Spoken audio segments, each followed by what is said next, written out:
বিয়ের আগে প্রবাস জীবন যেমন কাটিয়েছেন, বিয়ের পরে প্রবাস জীবন আপনি তেমন কাটাতে পারবেন। বিয়ের আগে যদি মা বাবার সাথে আপনি 1 সপ্তাহ কথা না বলেন, কোনো অভিযোগ নাই। 2 মাস যদি আপনি স্যালারি না দেন, তারপরেও কোনো অভিযোগ নাই।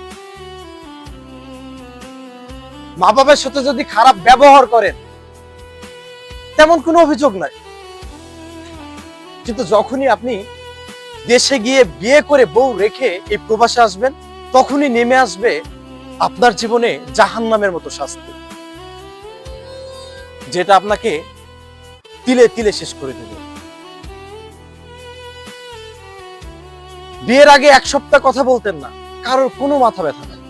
অথচ বিয়ের পর আপনি যদি একদিন কথা না বলেন আপনার মা বাবার সাথে কোনো কারণে,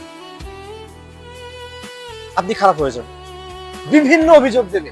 তারা কখনোই বুঝতে চাইবে না একটা পরের মেয়ে ভাই বোন বাবা মা সবাইকে ছেড়ে যখন শ্বশুর বাড়িতে আসে, তার স্বামীটাই তার প্রধান ভরসা।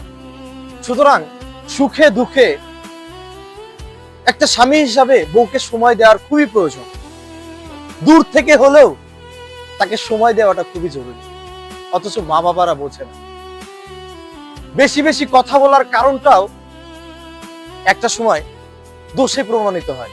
পাড়া প্রতিবেশীর কাছে নিজের মা যে বলে বেড়ায়, আমার ছেলে এখন বউ পাগল হয়ে গেছে, বউয়ের কথায় মতোই চলে, বউকে ভালোবাসে, আমাদেরকে ভালোবাসে না।